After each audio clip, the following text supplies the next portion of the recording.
Hey guys, we are in the studio with Cecilia getting some headshots.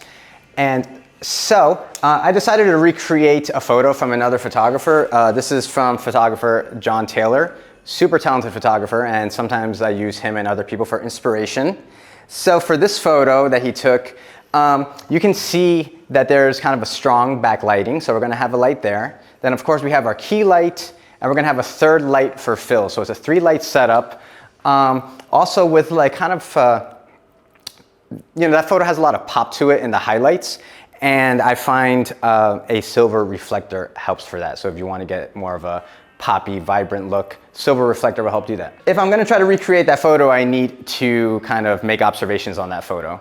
So I can see that there is a strong rim light. It actually kind of looks like a hard light, which is good because that's what I brought. So there's like a hard rim light coming from like this kind of direct angle, maybe a little bit above. And secondly, for my key light, I needed to determine if it's going to be a soft light or a hard light. Most headshots are done with a soft light. If you look closely at that photo, the shadows, there's almost no shadows on this side of her face. And if there are, they're very soft under her neck. So clearly, we're going to use some soft light for that. And actually, this side of her face has almost no shadows. So you need to make sure the light is on an angle, like a pretty direct angle, to get no shadows on the right side of her face. So a C-stand is super helpful for that because it allows you to put the light directly above and in front of the model's face while she's turned on this angle.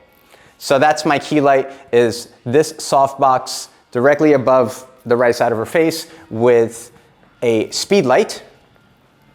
Now to get that strong rim light, I'm using this reflector on another speed light. Whenever I do that effect with like the hard rim light, I always try to have it above their head pointing down because that avoids having the light spill onto their nose. So it's above her head, pointing down over her shoulder, very far back. The number one thing is I never wanted a streak across their nose, so the light is somewhere back here that it's not gonna do that. And the third light in this setup is fill. This photo, if you look at it again, there's hardly any shadows, a little bit under her neck, but even those shadows are not very dark. The only way to achieve that is to have fill light. Otherwise, this light would come down on her and it would just be black under her neck and maybe under her nose. So to fill in those shadows, definitely fill light. This is a 3-light setup. So I can gather all that information just from looking at his photo, and hopefully that will be helpful for you if you ever take headshots. Anyway. All right, so my lights are already in place where I want.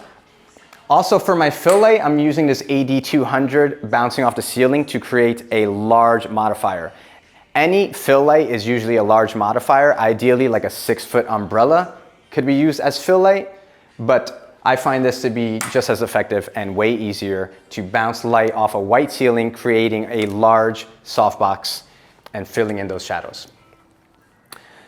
So whenever you are working in the studio with multiple lights, you definitely want to turn them all off and test one at a time.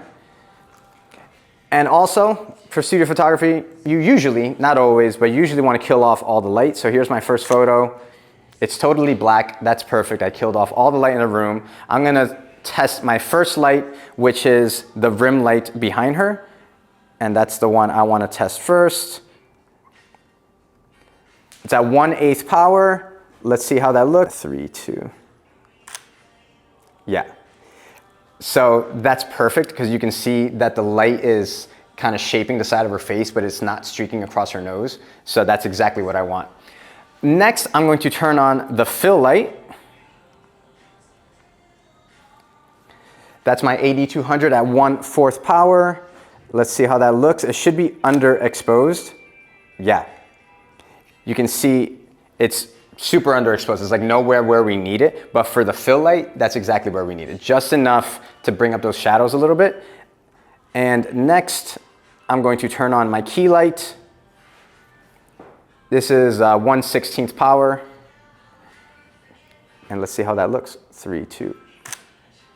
Amazing. And I think that looks perfect. So my settings are 1/16 on this speed light, 1/4 on the AD200 for the fill light, and 1/8 on that rim light. And you can let me know what you think of the results. I feel like we got pretty close.